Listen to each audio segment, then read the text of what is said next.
Loan, another day ay another pag-a-apply na naman nga dahil nga walang nag-a-approve sa atin itong mga nakaraan. Syempre, aaraw-arawin natin yan. Kailangan natin ng makakatulong mga ka-reload. So, welcome back ulit sa ating YouTube channel! Ngayon nga ay isang kilalang loan application ulit ang re-reviewin natin at titingnan natin kung maa-approve na ba tayo dito. Siya nga ay SEC register dahil siya ay naka-under sa Hyphen Lending Incorporation. Ito yung kanyang registration. Pero yung kanyang mismong pangalan o yung mismong pangalan ng loan application na ito ay wala sa SEC. High amount up to 25,000 nga raw. Long terms, more flexible loan up to 365 days. Easy and fast, only one ID needed. Easy payout. Repay on time for higher amount and VIP fast approve. So may mga VIP pa pala dito, no? Tingnan natin kung mabi-VIP tayo dito. At wag na nga natin itong patagalin mga ka-reloan ko. I-download na nga natin ito. Pero bago ang lahat ay disclaimer lang, hindi ko kayo inuobliga na mag-download o mangutang din sa mga loan application na to. I-share ko lang sa inyo yung aking experience and kung gusto nyong mag-loan dito, syempre para meron na rin kayong guide, step by step kung paano ba yung gagawin nyo at bibigyan ko rin kayo ng tip kung ito ba ay recommend or hindi. Kung ito ba ay approve sa akin o hindi. Pero nasa sa inyo pa 100% na pagpapasya kung gusto nyo bang mag-loan dito. I-download na nga natin si Peso Wallet Online Cash Loan. So malalamanan kaya niya yung wallet natin today kung magkano yung pangangailangan natin. Ito nga ay merong 4.7 stars and meron siyang 38k reviews. Oy mga ka-reloan, hindi na masama yung 4.7 stars. Medyo mataas na to. So mamaya magbabasa-basa tayo ng mga nagpasa ng reviews nila dito. At as of now nga ay meron na itong 1 million plus na nag-download. So, marami na rin talagang nakagamit at nakasubok dito sa loan application na to. So, kung hindi pa kayo nakakasubok,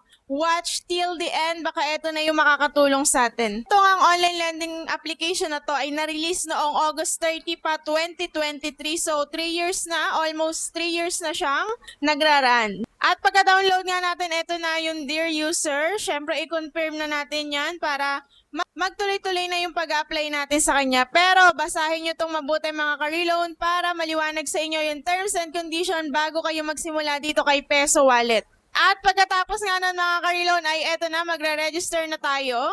Ilagay lang natin yung ating cellphone number para makaget na tayo ng OTP. Then may lalabas ditong permission request. In order to assess your eligibility for a loan, we collect information about SMS. So, agree and authorize na natin to para masendan niya na tayo. At pagkatapos nga nun ay magka-create na tayo ng ating password. 6 to 12 characters lang, including na dun yung letters and numbers. Then, continue na natin yan.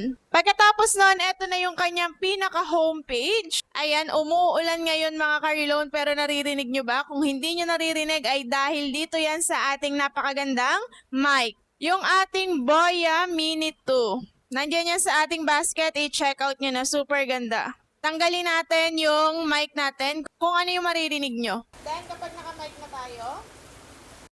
At eto na kapag naka-mic tayo. At nakalagay nga dito ay maximum loan up to 20,000. Maximum terms natin ay 180 days. So, i-get money na natin yan. Low interest, easy to pass, loan in 3 minutes. At pagkatapos nga na ilalabas na yung data privacy policy. Ayan, mag-agree lang tayo dyan. Basahin nyo muna, no? Hindi ko nababasahin, hindi ko na iisa-isa nito sa inyo. Kayo na lang magbasa. And ayan, eto na yung ating basic info, yung ating education level, marital status, job type, monthly income, payroll period, province, city, address, and yung ating email address. Kapag tinouch nyo naman yung mga yan, ay kusa naman ang lalabas yung mga pamimilian nyo. And hindi rin tayo makaka-proceed kung wala tayong email address na ilalagay dito. So, kailangan nyo maglagay ng email address. Then, dito naman sa kanyang contact reference ay 3 yung kanyang hinihingi. At ito ay nagdadirect sa ating contact mismo. Pagkatapos nga na step 3 na tayo, mga ka-reloan, yung ID type. Yung mga ID na nire-recommend niya ay national ID, SSS, passport, UMI, driver's license, at saka yung TIN. Pero kung wala tayo nitong mga recommended ID niya, ay meron naman PRC, postal, at saka voters ID. So, yun lang yung mga ID na hinihingi niya. And pipicture natin yung ating ID card. Pati na rin yung selfie natin na hawak natin yung ID. Then after nun sa baba niyan ay i-confirm natin itong ating information kung ano yung nakita dun sa ID natin ay automatic naman na dito yon. Yung wala na lang dito ay yung gender. Then next step na tayo dyan at dito na nga tayo sa disbursement method. So, meron siyang e-wallet and meron siyang online bank. Sa e-wallet ay GCash, GrabPay at saka PayMaya. Syempre, GCash lang tayo para mabilis. Then, pagkatapos nga nun ay meron pa ulit siyang facial recognition. So, ayan, start facial recognition na tayo. Then, pagkatapos nun, meron pa ulit lalabas na permission request. Ayan, agree and authorize na natin yan. So, medyo marami-raming permission request na hinihingi itong si Peso Wallet. Then, ayan na nga, reviewing. Please stay on the app. So, 10 seconds niya lang ni-review. At ayan yung lumabas, urgent VIP route reviewing, SMS final notification, ayan, get money. I-get money na natin yan. At ayan na nga mga ka-reloan, rejected tayo dito kay Peso Wallet. May kamukhang kamukha talaga to. Oo. Di ko lang maalala.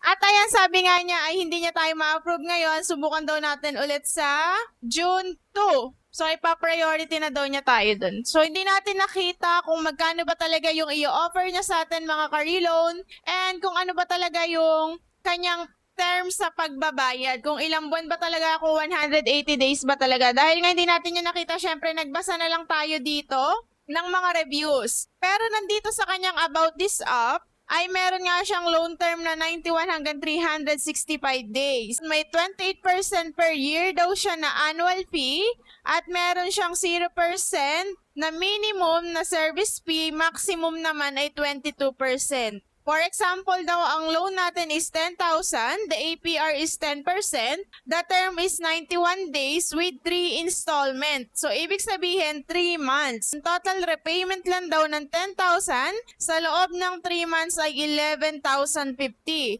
And yung monthly repayment ay 3,683.33. So, yun yung nakalagay sa kanya dito. Then, tingnan natin yung mga reviews kung nagtugma ba talaga sila ng mga sinabi. At nagulanta nga ako mga ka-reloan nung nabasa ko na yung mga reviews dito kay Peso Wallet. Kasi di ba ang ganda ng nandun sa kanyang about app, kung magkano, kung ilang buwan yung terms, and kung magkano yung matatanggap. Sabi niya dito, I was curious when I came across a lending application, so I decided to download it and check out the maximum loan limit they could offer me. I followed the application instructions to see the limit but didn't complete the transaction. To my surprise, I received the money almost half of the maximum loan limit amount they offered me. And the remaining half was automatically deducted for interest and services fees. The high interest and service fees were shocking as it feels unfair. So, unang basa pa lang natin mga ka-reloan ay pangit na agad yung reviews. Sabi pa dito, there was no mention of a service fee when I was reviewing the loan, so I was expecting to receive 1,500, but the loan was disbursed, I only received 1,200, and there is now a service fee in the loan details. Interest may be low, but service fee is almost 25%. This is misleading. So, hindi daw totoo yung mga nandoon sa kanyang information. Horrible. People here do not know the meaning of a due date. Insist that they paid on time of the day, harassing callers as well. I was just running late on my payment but was going to pay on the right date. Ayan, hindi pa daw natin due date dito ay nanghaharas na nga.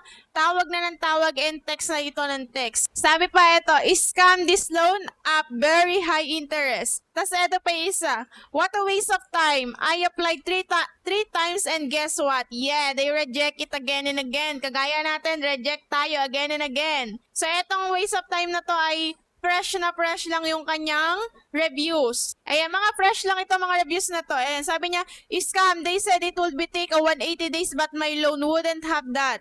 The way they call me, the they talk are so very harassment. I'm so regret that I loan for this app. Please everyone be aware for this application. It's a scam. Everyone don't ever try this app. So ayun nga mga karilon, buti na lang ay hindi rin tayo na-approve dito sa ganitong klaseng loan application. Alam niyo naman yung mga nanonood sa atin dyan, kapag nakita nating red flag, hindi na natin yan tinutuloy. So yun lang mga karilon, may experience na ba kayo kay Peso Wallet? Kasi until now naman ay nandun pa rin siya sa Google Play Store. So kung meron na kayong experience kay Peso Wallet ay please mag-comment naman kayo sa ating comment section para makatulong din tayo sa iba nating viewers. And kung hindi ka pa nakasubscribe ay mag-subscribe ka na and hit the notification bell para lagi kang updated tuwing mag-upload tayo. I-like nyo na rin yung ating video and namimili pa rin tayo sa mga masisipag sa ating mag-comment ng pa-Gcash natin. So, yun lang mga karilon. Maraming salamat sa panonood. God bless you all.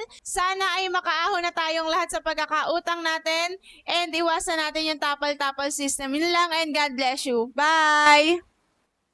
Nga pala mga karilon, ayan para manatili tayong fresh. Ito yung ating protection sa araw. Ay ang ating Hikari tinted na sunscreen. Super ganda nito, walang lagkit. And para naman sa ating lipstick, BLK lang. Ayan, mag-check out na tayo dyan mga karilon.